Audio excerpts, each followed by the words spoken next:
Hello students, I hope you will like this video, and if you like this video, please like, share and subscribe. आज हम class 10th का chapter number 4 that is quadratic equation करेंगे। बच्चों, अभी तक हमने दो method सीखे हैं। अगर हमारे पास कोई क्वाड्रेटिक इक्वेशन हो, क्वाड्रेटिक इक्वेशन इस फॉर्म में होती है, इसका अगर हमें सॉल्यूशन या हम कहें रूट्स निकालने हो तो हमने अभी तक दो मेथड से रूट्स निकालना सीखे हैं। पहला है factorisation, splitting the middle term method, और सेकंड मेथड था method of completing the square.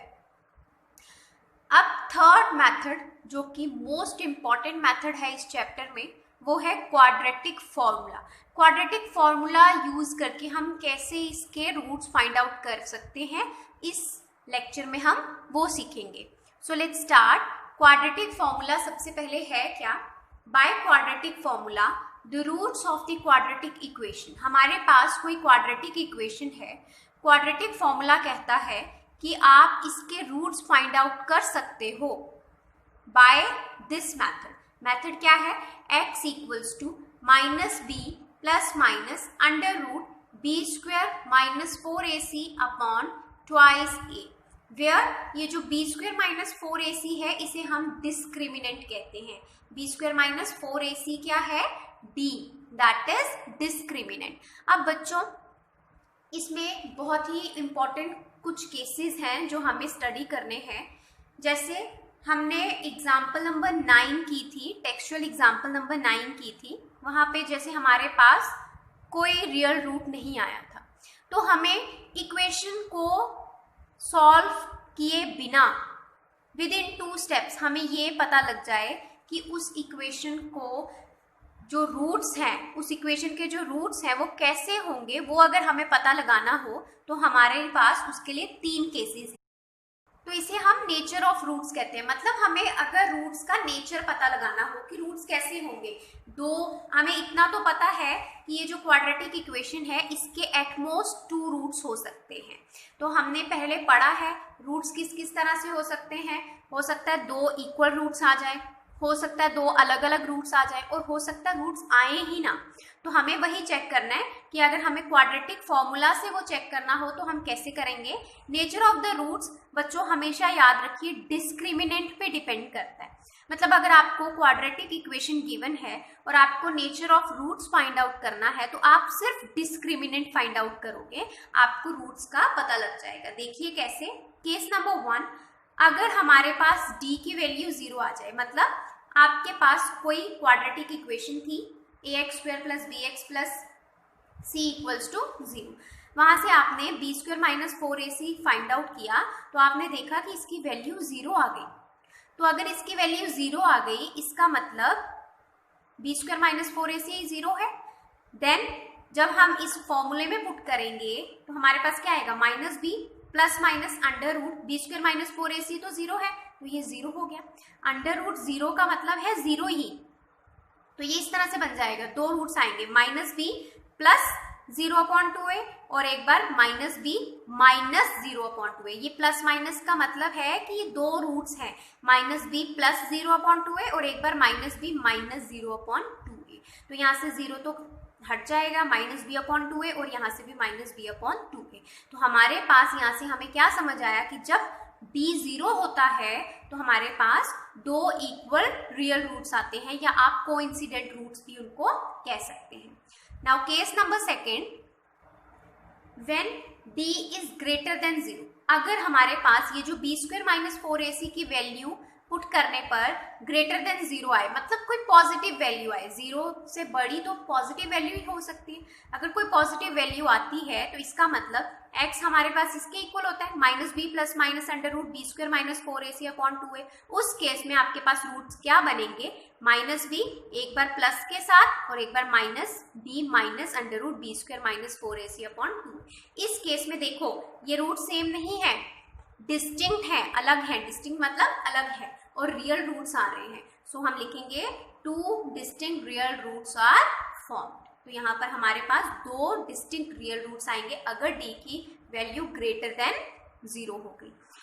Now case number 3, अगर d की वैल्यू लेस देन 0 हो जाए। अगर बच्चों लेस देन 0 हो जाए मतलब नेगेटिव आ जाए, देन उस केस में कोई रियल रूट्स नहीं होंगे। तो उसमें रूट्स कैसे होंगे? इमेजिनरी, मतलब रियल हो नहीं सकते, आप इमेजिन कर सकते हो रूट्स को।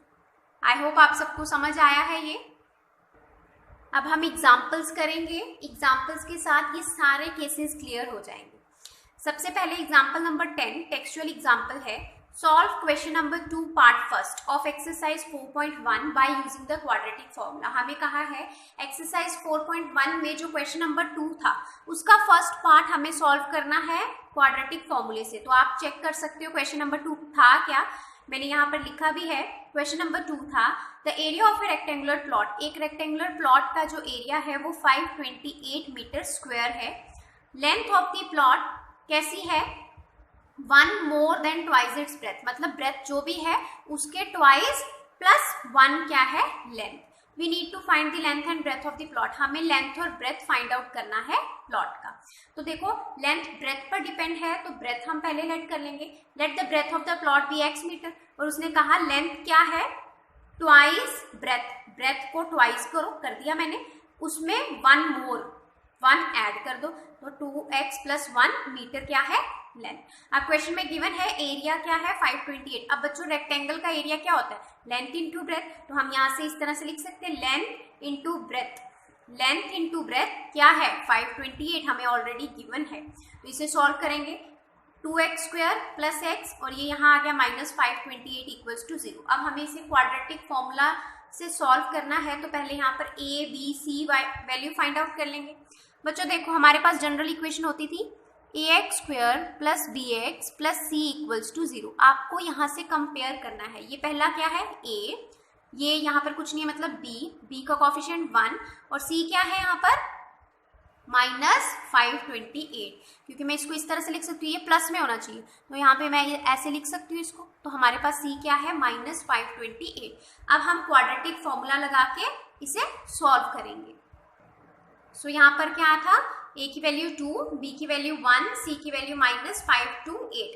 फॉर्मूला क्या होता है quadratic formula? Minus b plus minus under root B square minus 4ac upon 2a। हमें बस वैल्यूज पुट करनी है।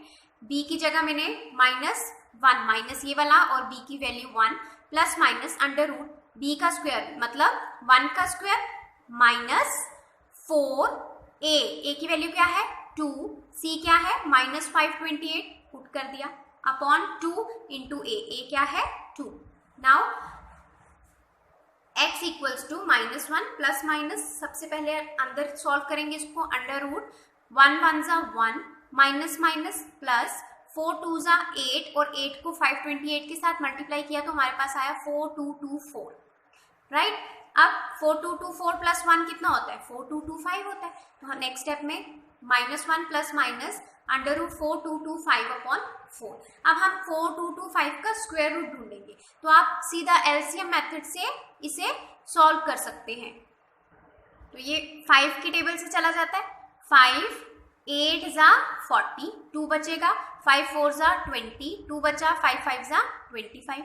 फिर से 5 से 5 1 जा 5, 3 बचा, 34 आ गया, 5 6 जा 30, 4 बचा, 45 हो गया, 5 9 जा 45 और ये तो सीधा 13 का स्क्वायर है। 13 इंटू 13, 13 1 जा 13। तो देखो यहाँ से एलसीएम क्या आया? यहाँ से एक 5 और यहाँ से एक 13। 13 मल्टीप्लाई 5 इज 65।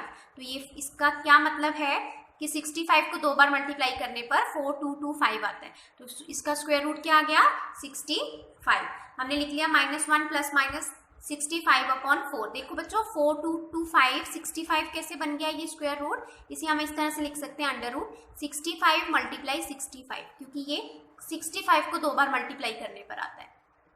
तो यहाँ से एक 65 अगर बाहर लेना है हमें, ये इस तरह से लिख सकते हैं आप स्क्वायर रूट 65 2 बार, और आपको पता है स्क्वायर और under root square root cancel हो जाते हैं तो हमारे पास सिर्फ क्या बच जाता है?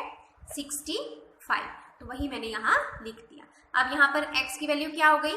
-1 एक बार प्लस 65/4, एक बार -1 -65/4। यहाँ से आया 64 में से 1 गया 64/4 दैट इज 16, और यहाँ से -66/4 दैट इज -33/2। अब बच्चों क्या माइनस में ब्रेथ हो सकती है? नहीं हो सकती, तो ये वैल्यू पॉसिबल नहीं होगी। तो हम यहाँ पर x की वैल्यू क्या लेंगे? x = 16। इसका मतलब ब्रेथ ऑफ द प्लॉट कितनी है? 16 मीटर, और लेंथ ऑफ द प्लॉट कितनी है? 2x + 1 मीटर की। तो x की वैल्यू डाली 16, 2 16 = 32, 32 + 1 = 33 मीटर। तो लेंथ और ब्रेथ हमारे पास आ गई। Now example number 11, find 2 consecutive odd positive integers sum of whose square is 290। हमें कंसेक्यूटिव ऑड पॉजिटिव इंटीजर्स बोला है। तो मैंने आपको कंसेक्यूटिव का मतलब समझाया था पिछले एग्जाम्पल्स में भी। कंसेक्यूटिव का मतलब होता है साथ साथ वाला। अब ऑड लिखा है तो ऑड नंबर साथ साथ वाले। अगर पहला 1 है बच्चों ऑड नंबर, तो दूसरा ऑड नंबर क्या होता है? साथ वाला 3 होता है। और यहाँ पर देखो, अगर ये 1 है, 1 को मैं ऐसे ही रहने दूं, तो 1 में मैंने क्या ऐड किया कि 3 आ गया 2 ऐड करने पर। इसका मतलब अगर एक x है तो दूसरा क्या हो जाता है? x + 2। हमेशा याद रखिए, अगर ऑड है तो एक x ले लो और एक x + 2। तो मैंने वही ले लिया, let the 2 consecutive odd positive integers are x and x + 2। अब उन्होंने कहा है इनके स्क्वायर्स का सम, इनका स्क्वायर करेंगे फिर उनका सम कर लेंगे, वो 290 के इक्वल होना चाहिए। सो हमने यहाँ लिख लिया अकॉर्डिंग टू क्वेश्चन x का स्क्वायर प्लस x + 2 का होल स्क्वायर, दोनों का स्क्वायर कर लिया, बीच में सम मीन्स ऐड कर लिया, इक्वल्स टू 290। सॉल्व करेंगे x² प्लस यहाँ पर आइडेंटिटी लगाएंगे a + b का होल स्क्वायर। क्या होता है? a² + 2ab + b²। यहाँ पर a क्या है? x, b क्या है? 2। तो देखो a की जगह x का स्क्वायर, a की जगह x, b की जगह 2 प्लस 2 का स्क्वायर। क्या बना? x² प्लस 2 2 = 4x प्लस 2 2 = 4, वही लिखा है मैंने, इक्वल्स टू 290। ये क्या हो गया? 2x² प्लस 4x प्लस 4, 290 यहाँ पर ले आए, माइनस हो गया 2x² plus 4x plus minus minus, 290 में से 4 गए 286, और साइन माइनस का क्योंकि 290 बड़ा है, इक्वल्स टू 0। अब यहाँ से देखो 2 कॉमन आ रहा है, मैंने 2 कॉमन ले लिया, x² प्लस 2 2 = 4x और 2 1 = 2 4 = 8 2 3 = 6, तो 143 = 286 होता है, इक्वल्स टू 0। अब बच्चों ये 2 दूसरी साइड जाएगा, डिवाइड हो जाएगा, 0.2 = 0, तो हमारे पास इक्वेशन सिर्फ ये बच गई। अब हम क्वाड्रेटिक फॉर्मूला लगाएंगे। यहाँ पर a क्या है? 1, कुछ नहीं है मतलब 1, b क्या है? 2 और c क्या है? -43, 143। नाउ क्वाड्रेटिक फॉर्मूला क्या कहता है? x = -b plus minus √b² - 4ac/2a। Minus b मतलब माइनस b की वैल्यू 2 प्लस माइनस b का स्क्वायर दैट इज 2 का स्क्वायर माइनस 4, a क्या है? 1, c क्या है? -143 अपॉन 2 × 1 -2 प्लस माइनस ये स्क्वायर रूट सॉल्व करेंगे, 2 2 = 4 माइनस माइनस प्लस 4 3 = 12 4 4 = 16 और 1 17 4 1 = 4 और 1 5 572/2। अब यहाँ पर क्या आ गया? -2 प्लस माइनस ये अंडर रूट 572 और 4 कितना हो गया? 576, और 576 का स्क्वायर रूट अगर आप LCM method, same LCM method लगा के इसका स्क्वायर रूट फाइंड आउट करोगे तो 24 आएगा। तो -2 प्लस माइनस 24/2 हो गया। अब वही एक बार प्लस दे देंगे, एक बार माइनस, दो वैल्यूज हैं, तो -2 प्लस 24/2 और -2 - 24/2। यहाँ से आ गया 24 में से 2 गए 22/2 दैट इज 11, और यहाँ से नेगेटिव वैल्यू आ रही है बच्चों, तो नेगेटिव वैल्यू पॉसिबल नहीं है क्योंकि उसने क्या बोला है हमें क्वेश्चन में? पॉजिटिव इंटीजर लेने हैं, तो ये पॉजिटिव नहीं है। ऑड इंटीजर तो लेने हैं पर कैसे इंटीजर होने चाहिए? पॉजिटिव होने चाहिए, बट ये पॉजिटिव नहीं है, तो ये पॉसिबल नहीं हो सकती वैल्यू। इसका मतलब जो दो कंसेक्यूटिव ऑड इंटीजर्स थे, पहला क्या था 11 और दूसरा क्या था? एक x था और दूसरा x + 2, तो x क्या आ गया 11 एंड x + 2 दैट इज 13। तो दो कंसेक्यूटिव ऑड पॉजिटिव इंटीजर्स क्या आ गए? 11 and 11 + 2 that is 13। I hope आप सबको समझ आया है। बच्चों अगर आप इस वीडियो को देख रहे हो और आपको ये वीडियो अच्छी लगती है तो प्लीज़ इसे लाइक, शेयर और सब्सक्राइब ज़रूर कीजिए। Thank you so much friends.